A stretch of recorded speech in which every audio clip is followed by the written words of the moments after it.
हे hello hi friends, कैसे हैं आप सब। आई होप आप सब अच्छे होंगे एंड सेफ़ होंगे अपने अपने घरों में।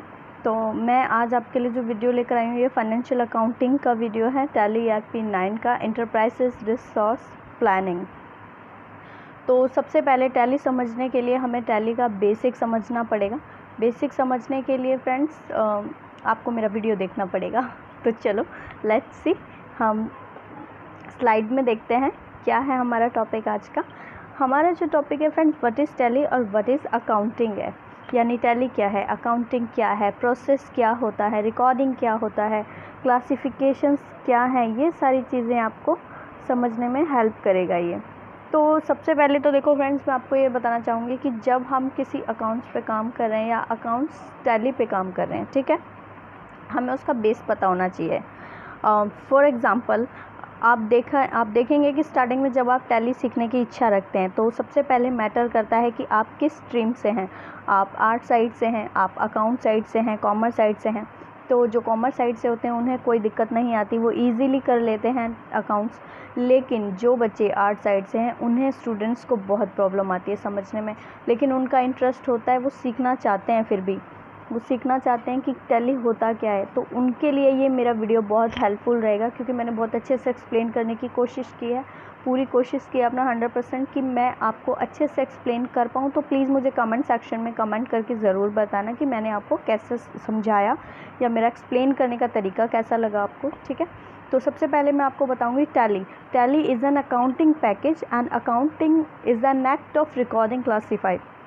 तो फ्रेंड्स, सबसे पहले जो क्या है, बिज़नेस, जब हम कोई भी कंपनी में जुड़ते हैं, तो अगर हम कोई कंपनी खोलते हैं या हम खुद का कोई बिज़नेस चलाते हैं तो उसका रिकॉर्ड हमारे पास होना बहुत ज़रूरी होता है, मैंडेटरी होता है। बिकॉज़ उससे हमें पता चलता है कि हमारा जो बिज़नेस है वो कितना प्रोग्रेस कर रहा है, उसका जो डेटा है, उसका जो ग्राफ है वो कितना ज़्यादा अप लेवल पे जा रहा है या डाउन लेवल पे आ रहा है।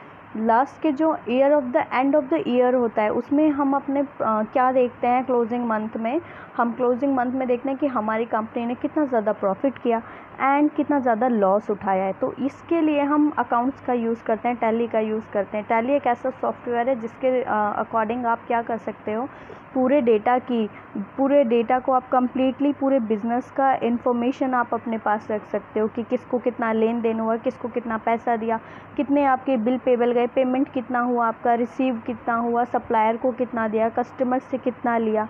तो ये सारी चीज़ें, पूरा एक मेंटेन डेटा आपका बन के तैयार हो जाएगा, पूरा डाटा आपका तैयार कर सकते हो आप, जिसमें हम सबसे पहले टैक्स काटना शुरू करते हैं। टैक्स में क्या होता है, GST आपको बताया जाता है। आजकल तो GST ही चल रहा है कि GST के अलावा और कोई टैक्स कट ही नहीं रहा है। वैट बंद हो गया, TDS नहीं हो रहे हैं आपके, तो अभी के लिए आपका सिर्फ GST लग रहा है।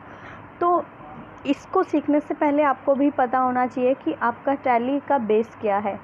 मैंने अभी आपको बताया जैसा कि, तो प्रोसेस में आएंगे हम इसके। तो प्रोसेस में आप यहाँ देखेंगे रिकॉर्डिंग है, क्लासिफिकेशन है, एनालाइजेशन है, समराइजेशन है एंड इंटरप्रिटेशन है। तो फ्रेंड्स, जो हमारा रिकॉर्डिंग है, इसमें हमारा ये रिकॉर्ड क्या काम करता है कि डेटा को ऐड करने का काम करता है। डेटा को ऐड किया जाता है, क्लासिफिकेशन में डेटा को डिवाइड किया जाता है, एनालाइजेशंस में फ़िल्टर किया जाता है, दैन समराइजेशन में कंप्लीट रीडिंग कलेक्शन होता है, इंटरप्रिटेशन में हमारा लॉस एंड प्रॉफिट का पता चलता है, ठीक है। तो इन सारी चीज़ों से हमें हमारी कंपनी का ग्राफ पता चलता है, कंपनी कितना प्रोग्रेस कर रही है या कितना लॉस में जा रही है। देखिए फ्रेंड्स, कंपनी का लॉस एंड प्रॉफिट बहुत ज़्यादा मायने रखता है। मायने क्यों रखता है? क्योंकि कंपनी अगर ज़्यादा प्रोग्रेस करेगी, ज़्यादा प्रॉफिट कमाएगी, कंपनी का एक अपना नाम बन जाएगा मार्केट में, तो उससे क्या है, उसका प्रॉफिट वहाँ के एम्प्लॉयज़ को भी मिलेगा। कस्टमर को तो मिलेगा ही, लेकिन एम्प्लॉयज़ को भी मिलेगा जो वहाँ का स्टाफ होगा। बिकॉज ये उनका प्रमोशन ही उस कंपनी के प्रोग्रेस पे है। आप जितना अच्छा कंपनी में वर्क कर रहे हैं, जितना अच्छा कंपनी को आगे बढ़ा के ले जा रहे हैं, तो वहीं से लोगों का प्रमोशन होना स्टार्ट हो जाता है, लोगों को प्रमोट किया जाता है, कंपनी नई नई चीज़ें निकालने लगती है, नए नए ऑफ़र्स निकालने लगती है, तो जिससे कि कस्टमर का इंटरेस्ट उनकी तरफ बढ़े, ठीक है।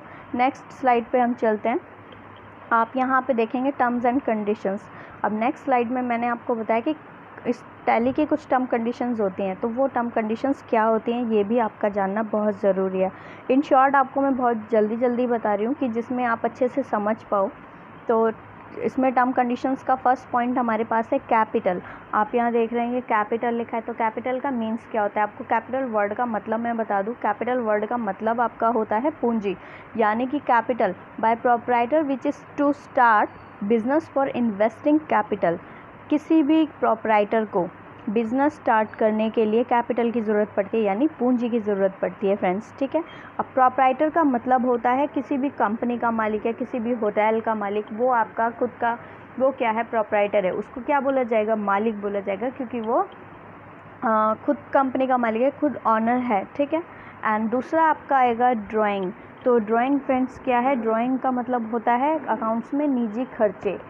तो निजी खर्चे क्या होते हैं हमारे? इनको हम आहरण भी बोलते हैं और निजी खर्चे भी बोलते हैं।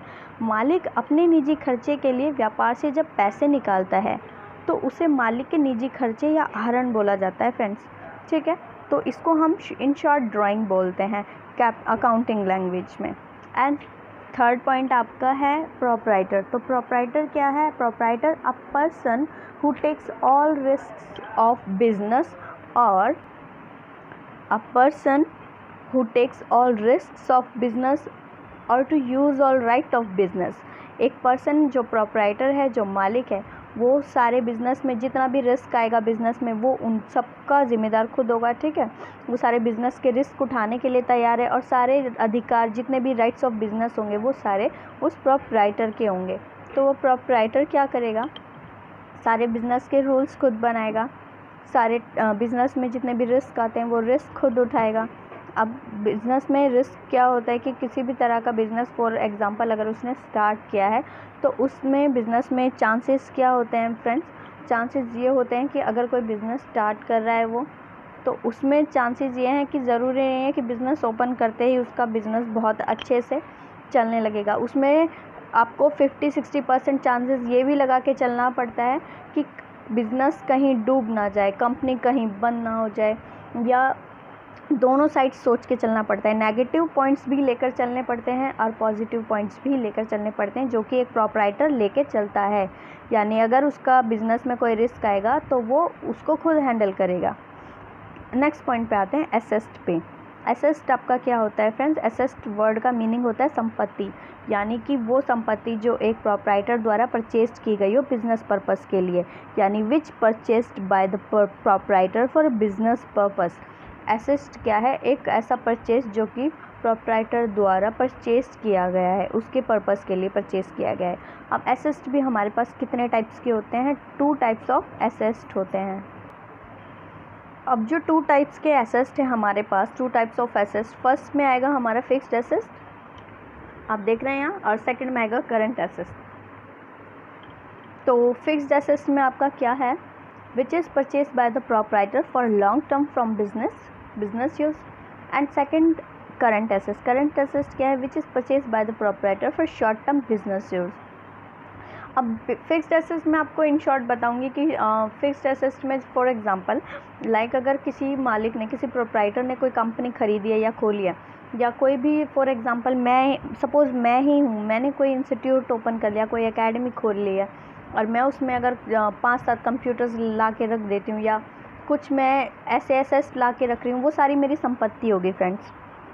जितने भी कंप्यूटर्स लेकर आऊँगी मैं, जितने भी टेबल्स लेकर आऊँगी मैं, जितने भी चेयर्स लेकर आऊँगी मैं, वो सारा फर्नीचर्स, वो सब मेरी संपत्ति होगी।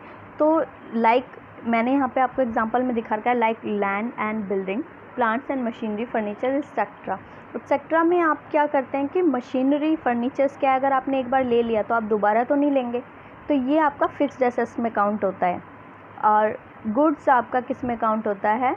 आपका जो ये करंट एसेट है वो लाइक क्या है? गुड्स हो गया। गुड्स मीन सामान, cash in hand, cash at bank and raw materials etcetera. तो ये सारा आपका कैश करंट एसेट्स में काउंट होता है, ठीक है। तो करंट एसेट्स में आप देख सकते हो कि जो चीज़ें थोड़े समय के लिए हो रही हैं, जैसे आपने किसी को पैसा दे दिया, आपने किसी चीज़ को रेंट पे ले रखा है, आप उस चीज़ को विदिन अ 1 वीक या विदिन अ 1 मंथ आप उसे चेंज कर देंगे, तो वो आपका करंट एसेट में है। लेकिन अगर कोई चीज़ फिक्स्ड है, फॉर एग्ज़ाम्पल अगर आप फर्नीचर ले लेते हो कंपनी के लिए, तो उस फर्नीचर को आप दोबारा तो जल्दी से नहीं ख़रीदोगे ना, जब तक कि वो पूरी तरह से ख़राब ना हो जाए या फिर उसकी वो एक ऐसी स्टेज पे ना पहुंच जाए जहां पे वो यूज़ करने वाला नहीं है, तब आप उसको फिक्स्ड एसेट्स में काउंट करेंगे। क्योंकि वो आपका क्या है, फर्नीचर हो गया, मशीनरी हो गई, मशीन्स आपने एक बार ले ली, आपने कहीं पे लैंड ले लिया, बिल्डिंग ले ली, तो आप बार बार तो नहीं लेंगे, तो ये सब आपका फिक्स्ड एसेट्स में है। आई होप आपको अच्छे से समझ आ रहा होगा, मैं बहुत अच्छे से क्लियर करने की कोशिश कर रही हूँ आपको। प्लीज़ मुझे कमेंट में ज़रूर बताना, कमेंट सेक्शन में, कि आपको मेरा समझाया हुआ कैसा लग रहा है, कि मैं आपको अच्छे से एक्सप्लेन कर पा रही हूँ या नहीं। ओके, नेक्स्ट स्लाइड पे चलते हैं हम। लायबिलिटीज़। अब यहाँ पे लायबिलिटीज़ की बात हो रही है, तो लायबिलिटीज़ का मतलब क्या होता है, हम ये भी समझ लेंगे सबसे पहले कि लायबिलिटीज़ एक्चुअली में होता क्या है फ्रेंड्स। लायबिलिटीज़ का मतलब होता है देना, यानी रिस्पॉन्सिबिलिटीज़, आपके पैसे निकल रहे हैं आपके साइड से, यानी किसके साइड से, जो प्रोप्राइटर है, ठीक है, which has to pay by the proprietor to business taxes. अब 2 टाइप्स की लायबिलिटीज़ होती हैं यहाँ पे हमारे पास, जैसे कि हमारे पास 2 टाइप्स का अभी एसेट्स था, इसी तरह 2 टाइप्स की लायबिलिटीज़ है। First long term liabilities, second है शॉर्ट टर्म लायबिलिटीज़।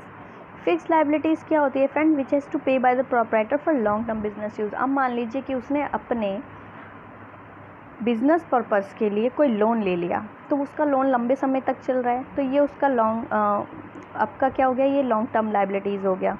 कोई उसने ऋण ले लिया, कर्ज़ ले लिया कहीं से, वो उसका लॉन्ग टर्म चल रहा है। कहीं पे उसने पैसा इन्वेस्ट कर दिया लॉन्ग टर्म के लिए, वो उसका इन्वेस्टर्स हो गया।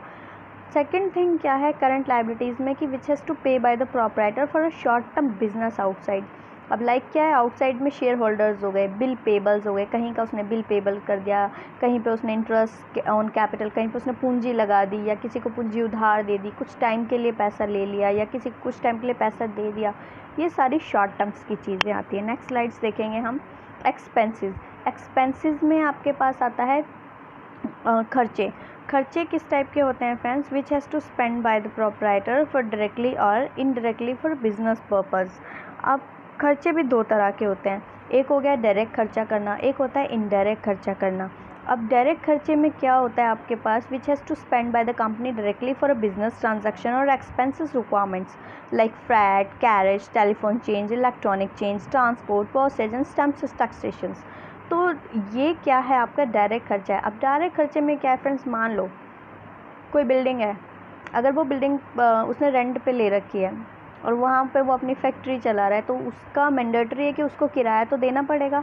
किराए के साथ वहाँ बिजली का जो बिल आएगा उसे वो देना पड़ेगा, पानी का बिल आएगा वो उसे देना पड़ेगा, उसके स्टाफ की सैलरी आएगी वो उसे देनी पड़ेगी, वहाँ का टेलीफोन्स का बिल आ रहा है वो उसे देना पड़ेगा। तो ये सारे उसके डायरेक्टली खर्चे हैं।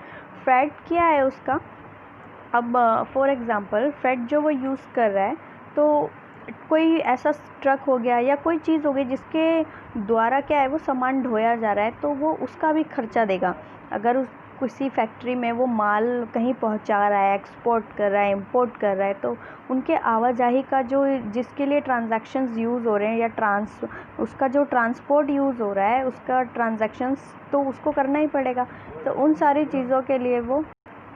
चीज़ों के लिए उसे डायरेक्टली पेड करना पड़ेगा। इनडायरेक्ट एक्सपेंस में हम आएंगे, which has to spend by the proprietor indirectly for a business purpose like business promotion, staff welfare, TA, DA, HRA and discount, interest paid, commission paid. तो ये इनडायरेक्टली खर्चे हैं। अब इनडायरेक्टली में क्या है, उसने अगर कोई बिज़नेस खोला है तो वो अपने लिए स्टाफ भी रखेगा ही रखेगा। अब स्टाफ को वो क्या क्या चीज़ें प्रोवाइड कर रहा है, TA दे रहा है या नहीं, ट्रैवल अलाउंस DA दे रहा है या नहीं, हाउस रेंट अलाउंस दे रहा है या नहीं, ड्यूरेंस अलाउंस दे रहा है या नहीं।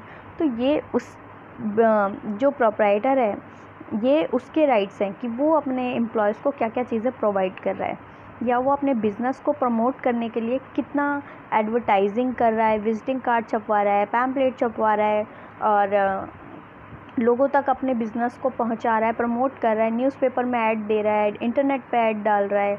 तो ये सारे साइड बाय साइड्स जो है उसका इनडायरेक्टली खर्चा है कि वो अपने बिजनेस को प्रमोट करने के लिए कितने इनडायरेक्टली खर्चे कर रहा है। ठीक है, होप कि अच्छे से समझ में आया होगा आपको। नेक्स्ट स्लाइड देख लेते हैं। Income which has to receive the company from sale for cash. अब इनकम्स क्या होती है फ्रेंड्स, 2 टाइप्स की इनकम होती है। एक डायरेक्ट इनकम होती है which has to receive directly sale for cash. अब डायरेक्ट इनकम क्या है कि आपने कोई सामान बेचा जिसके थ्रू आपको पैसा मिल गया, तो गुड मिल गया, गुड्स आपने कोई भी बेचा है, सोल्ड किया आपने, तो उसके थ्रू में आपको पैसा मिल गया, ये आपकी डायरेक्ट इनकम हो गई। इनडायरेक्ट इनकम क्या है आपकी? In which company has to receive than income from other sources. अब अदर सोर्सेज क्या है? कमीशंस के बेस पे हो गया, इंटरनेट के बेस पे हो गया, गिफ्ट्स के बेस पे हो गया, डिस्काउंट हो गया। आजकल इतने सारे हमारे पास सोर्सेज आ चुके हैं पैसा कमाने के कि हम अपने कुछ अदर वर्क कर हम, या कोई भी जिसे हम इंसेंटिव कहते हैं फ्रेंड्स, अगर हम सैलरी से हटकर कोई इंसेंटिव लेते हैं तो वो हमारी इनडायरेक्ट इनकम होती है, यानी वो हमारी अलग से कमाई हुई सैलरी होती है, जिसे हम इंसेंटिव बोलते हैं एक तरीके से। तो ये हमारे कुछ इनकम्स होते हैं। तो नेक्स्ट स्लाइड देख लेते हैं हम। Creditor and debtors, most important part of the tally. Creditor and debtor, आपको ये समझना बहुत ज़रूरी है, क्योंकि सबसे ज़्यादा अभी तक मैंने जितने भी स्टूडेंट्स को देखा है जो भी मेरे पास पढ़ने आते थे, इसी चीज़ में बच्चे उलझ जाते हैं ज़्यादातर कि क्रेडिटर कौन होगा और डेटर्स कौन होगा। तो फ्रेंड्स आपको ध्यान रखना है, क्रेडिटर कौन है? Supplier, a person who sell good to cash to receive cash from customer. Supplier वो होता है जो आपको सामान दे रहा है, बदले में आपसे पैसा ले रहा है, तो वो कौन है? क्रेडिटर है। एंड डेटर्स, डेबिटर्स कौन है? कस्टमर है, a person who purchase good and to give cash. तो कस्टमर क्या करता है? जब सप्लायर से सामान लेता है तो वो उसको पैसा दे रहा है, ठीक है, और वहाँ से वो सामान ले रहा है, तो कस्टमर डेबिटर्स है। तो फ्रेंड्स ये चीज़ आपको याद रखनी पड़ेगी। आगे भी बहुत सारा कुछ है जो मैं आपको टैली में बताऊंगी, लेकिन वो मैं आपको नेक्स्ट वीडियो में बताऊंगी। मैं कोशिश कर रही हूँ कि वीडियो ज़्यादा लंबा ना हो। नेक्स्ट स्लाइड देख लेते हैं। डेप्रिसिएशन, डेप्रिसिएशंस में देखिए क्या होता है कि आपका जो डेप्रिसिएशंस है कंपनी का होता है कि कंपनी में कम, डेप्रिसिएशन का मतलब मैं आपको सबसे पहले बताऊंगी कि कमी आना या ह्रास होना, ठीक है। तो ये क्या होता है कि गिरावट आना किसी तरीके की। फॉर एग्जांपल आप देखेंगे सबसे पहले, in which value of fixed asset has to reduce according to time period. समय के साथ साथ कमी आ जाना किसी चीज़ में, गिरावट आ जाना, ह्रास हो जाना, ठीक है। तो ये सारी चीज़ें आप देखेंगे कि कंपनी क्या करिए, घाटे में चली गई, कमी आ गई उसमें। एप्रिसिएशन, एप्रिसिएशन का मतलब होता है बढ़ोतरी होना, यानी in which value of fixed assets has to increase according to time period. समय के साथ साथ काम में बढ़ोतरी होना, यानी आपकी कंपनी अच्छा प्रोग्रेस कर रही है। थर्ड पॉइंट्स में आपका है बैड डेब्ट्स। बैड डेब्ट्स क्या है? In which company has never received for percentage of total amount from debtor companies, यानी कि डूबा हुआ पैसा जिसे हम बैड डेब्ट्स बोलते हैं। कंपनी घाटे में चली जाती है, कई बार पैसा डूब जाता है, तो वो आपका बैड डेब्ट्स कहलाता है। होप कि आपको अच्छे से समझ में आया होगा। तो फ्रेंड्स ये जो मैंने इतना कुछ आपको समझाया, ये सारे जो टॉपिक्स थे, ये मेन टॉपिक्स मैंने आपको बताए हैं। ये टैली का आपका बेसिक है कि एक्चुअली में टैली क्या था, मैंने आपको बता दिया। टैली की शुरुआत कैसे होती है, टैली का बेसिक समझना बहुत ज़रूरी है। तो thank you for watching. Please like, share and subscribe, and please comment करके मुझे ज़रूर बताना आपको वीडियो कैसा लगा। Thank you so much.